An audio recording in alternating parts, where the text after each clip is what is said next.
Well, let's not waste any more time, shall we? The Minnesota Vikings got their asses handed to them on a silver platter by the Chicago Bears at Soldier Field. Sunday Night Football final score, 25-20. In actuality, the game was really not all that close, even though there seemed like times where the Vikings could make it interesting. For the most part, this game was never even close at all. So let's get started with this. Who do we start with? I don't know. Let's start with Kirk Cousins.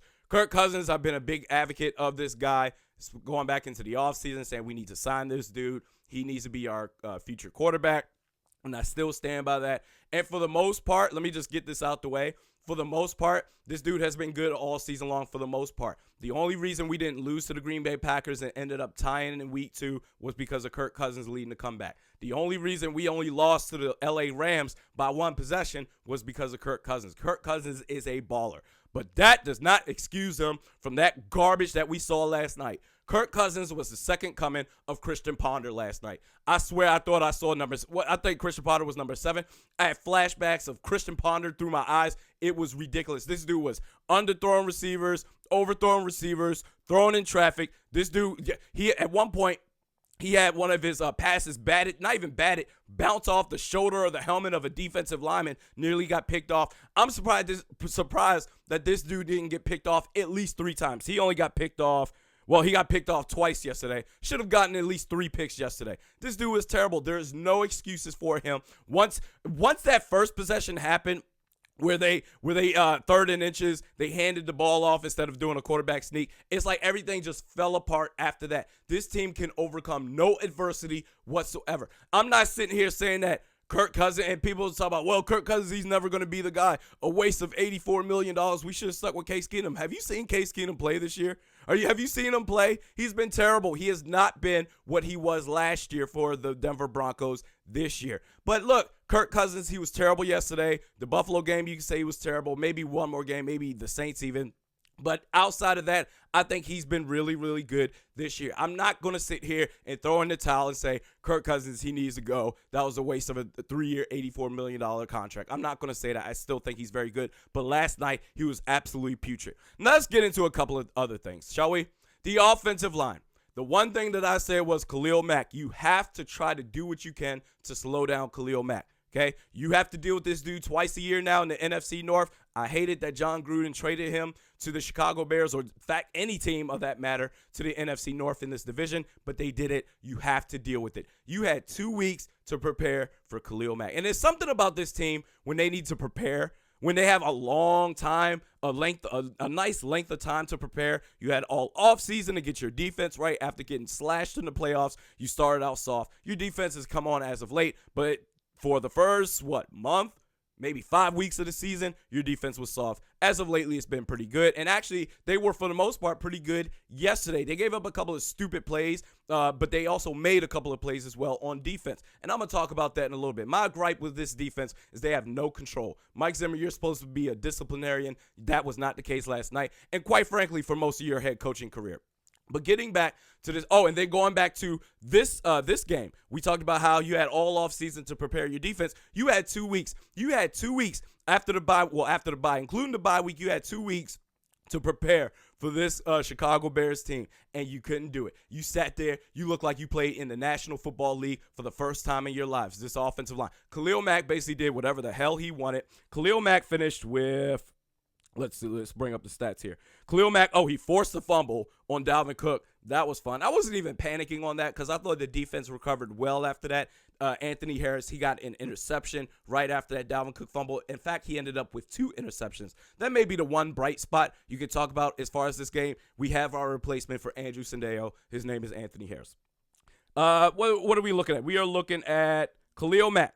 He finished with 2 total tackles, 1 sack, 2 TFLs, and 1 forced fumble, 1 pass deflection, 2 quarterback hits. Oh, congratulations. Khalil Mack wreaked havoc on this game, the entire game from start to finish. The offensive line, Rick Spielman, you may have very well cost this team 2 games this year. The Packers, you ended up going after Daniel Carlson where you didn't need to. All you need was 1 kick to be made. You would have beat the Packers. You would be, right now we're at 5-4-1.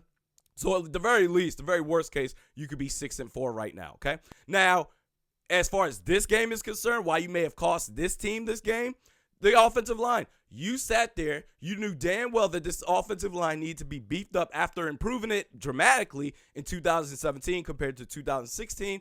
Good job on that. Then in 2018 offseason, you got lazy. You got cute. You got a player in Brian O'Neill that wasn't a position of need. Our guard's a suspect. Mike Remmers can't play guard worth a damn. But you ended up saying, oh, no, we'll do a musical offensive lineman. Let's put him here. Let's put him here. Let's do this. Let's shuffle this around. And now you're sitting there looking dumb. Rick Spielman, I'm sorry. I've had enough of this dude. I've been really holding back on a lot of these dudes for a while, but let's just get this out the way. Rick Spielman, this is your coach, Mike Zimmer. I'm going to get into him in a little bit. Rick Spielman needs to be on the hot seat. I don't give a damn. These are the expectations that y'all set. Y'all set expectations for championship contending teams. When you're talking about barely, or not barely, you got to the NFC championship game last year. You got your asses kicked. Then you upgraded quarterback. You bring in all this stuff. Oh, we're going to do this, this, and this. And then all of a sudden, you look at stupid. You're not contenders. You're pretenders. This team is all talk and no action. This team get up there and they, Stephon Diggs, I like the cleats that you put on and all the dance moves you do at the beginning of the game and all this hype. And Mike Zimmer, you're supposed to be this big bad wolf. This team is soft. Soft as hell. Y'all can't do a damn thing. The offensive line couldn't block worth a damn. You knew this dude, Kirk Cousins, needs protection. He needs a clean pocket, and you decide to get cute anyway. What is your problem, Rick? What is your problem, dog? How is it that we know all this stuff? You're the GM. You're supposed to be in the. Oh, we're behind the scenes. We know more than the general fan base. Everybody knew you should have got a guard, and you should have drafted at least two offensive linemen within your first 2 picks or your first 3 picks. You should have drafted 2 starting caliber offensive linemen, or maybe make a move in the trade. Do something to make something happen. Anthony Barr, guess what? The defense has been great without him, right? I've been saying trade him this whole damn time, and you wouldn't do it. You could have probably got an offensive lineman, or maybe or traded up in the second round, or maybe even the first round if you wanted to.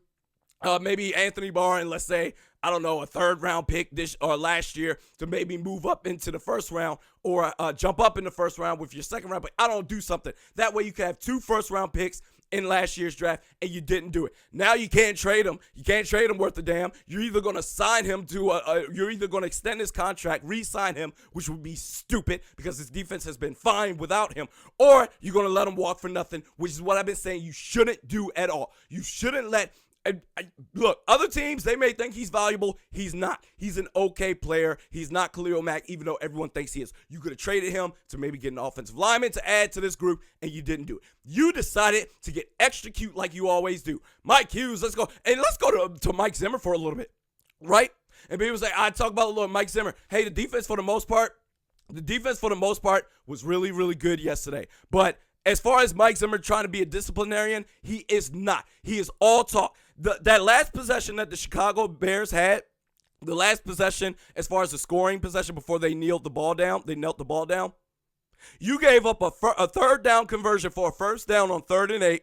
And then Harrison Smith also continued to extend the drive by having a roughing the passer penalty called on him. A stupid one. Mitch Trubisky was already sliding, and you decide to dip your helmet and shoulder down right into him. For what?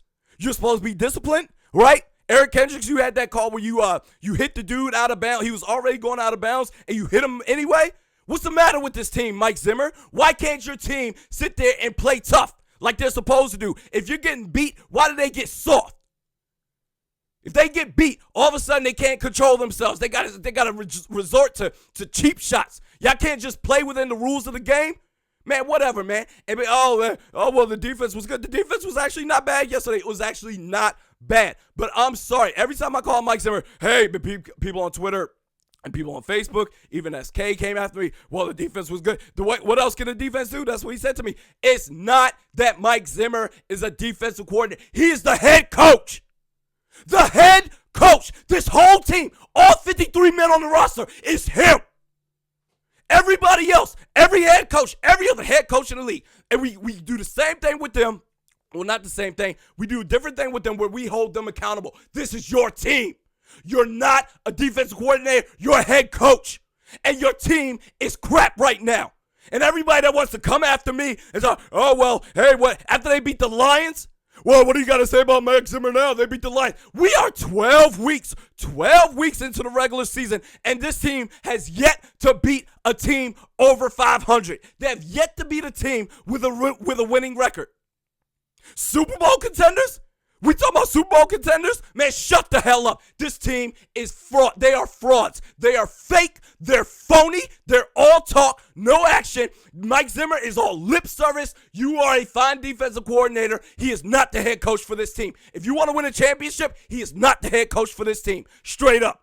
And look, not only the fact that you have no control over your team, especially when you're down. Not even only that, look at the way the league is trending. Look at the Chiefs, look at the Rams, look at the Saints. Look at all these contending teams right there. What is the common denominator with those teams? Offense. They're offense-based. Their whole team is based on offense, and whatever they can get out of their defense, so be it. But guess what? Hey, this defense, they're pretty good, right? They're pretty good, right? Guess what? The way that the league is trending right now with these rules and everything going up against the defense, you need to put up points. This whole idea of going back this old school style of philosophy that we have, we're just going to grit and grind it with defense, baby, and we're going to maybe get an offensive lineman once in a while, and we're going to move Mike Remmers to right guard, and we're going to do all this other stuff, but the defense, that's what's going to take things over the top. Man, shut the hell up. He is not the coach for this team. If you're talking about, look, you might make the playoffs still. You're not winning the division. That's all over with. We can kiss that goodbye. You might go into the playoffs as a wild card team and then get your asses beat later. You can't beat a team with a winning record. You're fakes. You're frauds. You're phonies. This is supposed to be Super Bowl contending team. Man, get that crap out of my face. John DeFilippo. Oh, God. We need to stop calling this dude a head coaching candidate. This dude, John DeFilippo, what'd this dude do? The first possession, the very first possession, you were moving the ball up. You ended up going 3 and out. Third and freaking inches. You sit there, you hand the ball off. We all know that you're about to run the ball, right? Everybody. And the Chicago Bears defense is one of the best run-stopping defenses in the entire National Football League. Everybody knew it. I knew it. They knew it. Everybody knew you were running the ball on third and inches. What do? You hand the ball off, boom, 3 and out, tackle for a loss, no gain, no first down, 3 and out. You should have either did a quarterback sneak or maybe a play action and a slant route to somebody. I don't know. You should have did something, but you are so predictable. John DeFilippo, you're supposed to be this and I was all for him coming to the Vikings. I was all for him. I was like, yes, we're going to get John DeFilippo. This is going to be great. He's come from Doug Peterson's camp from the Philadelphia Eagles. Oh, this is going to be great. He's going to expand. He's going to pick up where Pat Shurmur left off. He has not. You have had we're 12 weeks into the regular season, and we're still talking about, can you be aggressive consistently? There's too many highs and lows with this dude. Head coaching candidate, my ass. And then you call a screen pass with just over 2.5 minutes left, down 2 scores, I believe down 10 points. And you call a screen pass with 1 timeout left, down 2 scores. What the hell is your problem, dude? What are you doing? What are you doing? Y'all, the coaching staff, the players, y'all don't know how to be aggressive from start to finish. Y'all don't know how to just sit there and go out and just play instead of just basically, just timid. Let's just see what happens. Little temp checks against the other team, and they're looking to ball out. The Chicago Bears, they're for real, man. They're going to win this division. They're going to win this division. But John DeFilippo, Mike Zimmer, and Rick Spielman could be a GM for a championship caliber team, but he doesn't care. Every other year, he likes to get cute, and it ruins the success of this team. You're wasting a prime of Danielle Hunter, a year of a prime of Danielle Hunter. You're wasting a year of prime of Harrison Smith. Xavier Rhodes, he's not even a shutdown cornerback. He's been okay this year. He hasn't been even good, I would say. You're wasting prime years off of these dudes. Stephon Diggs, Adam Thielen, a year wasted. Congratulations. But this is not the championship leadership that is going to take this team to the Super Bowl. They're not. They're frauds. All of them. What else we got? As far as anything else we can do, I said this team, they could arguably go 6-1 the rest of the year, and that was after they beat what? The Detroit Lions. That was their last win they got before that bye week. Yeah, the Detroit Lions. Oh, what do you got to say about Mike Zimmer now? They beat the Detroit Lions. Congratulations, they're sub-500 team. You were supposed to win. Everybody expected them to beat the Detroit Lions. But the rest of the way, who knows? You might win a game. I say you'll beat the Packers. You could probably beat the Dolphins, and you can beat the Lions again. So you could probably win 3 games. But outside of that, I don't see how you can't beat a team over 500. I don't know what else there is to talk about. This team is fake. They have no heart. They have no pride. They just sit there. They look like a team that's just expecting to win. They go out there and just say, we're the big bad Vikings. You are nobodies. You're nobodies right now. Okay? In prime time. What was that?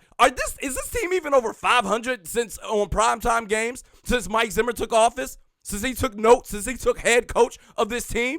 I don't know. I don't think they are. I don't know. I'll have to fact check it. But this team is fake. They look like a team that just goes out there and they're just expecting for the red carpet to be laid out for them. Man, sit your asses down with your fake asses. So, well, my bad. Oh, and for people that are saying, you're so negative, Randy. You're so negative. Why are you so negative all the time? Okay, look, I'm realistic, Randy, all right? And okay, you want to know why I'm so negative all the time? Because this team does dumbass stuff all the time, consistently. Why are you mad at me? Why are you more mad at me talking about how crappy this team is instead of being mad at the team themselves? Huh? Why y'all mad at me? I'm just calling it like it is. Y'all want something better? Oh, y'all want the whole fluff, right? The pom-poms. Oh, the Vikings, they're all great. They're good. They're fantastic. Oh, I got unwavering support for this team. Yes, I do. I bleed purple, damn it. That's what y'all want? Y'all, hold up. All right, hold on. Now, I got something for y'all. Hold up. Y'all think this is gay? Huh? Y'all want, just rainbows, cupcakes, and gummy bears and all that stuff, don't you? Huh? Y'all want Mr. Positivity? Huh? That's what y'all want. Mr. Positivity over here. Oh, just give us support. The Vikings, they are everything. We love them. Don't ever talk negative about them. Oh, my God. Y'all want that? That's what y'all want, huh? That's what y'all want? Huh? This is what y'all want? Okay, here we go, baby.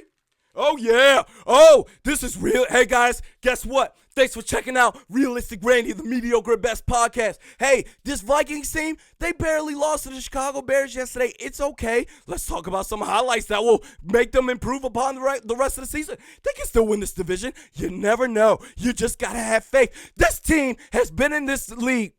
They've been in the NFL for what, 5 to 6 decades? Huh?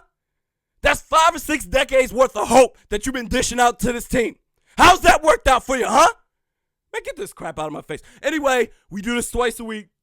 Mediokr Best Sports Podcast with Realistic Randy. Oh, giving unwavering support to all the purple jersey wearers out there. You guys can do it. They'll still win the championship. You guys never know. Follow this show, YouTube, iTunes, or SoundCloud if you don't have iTunes. Facebook at Realistic Randy. Twitter at Realistic_Randy. We'll see you Thursday, man.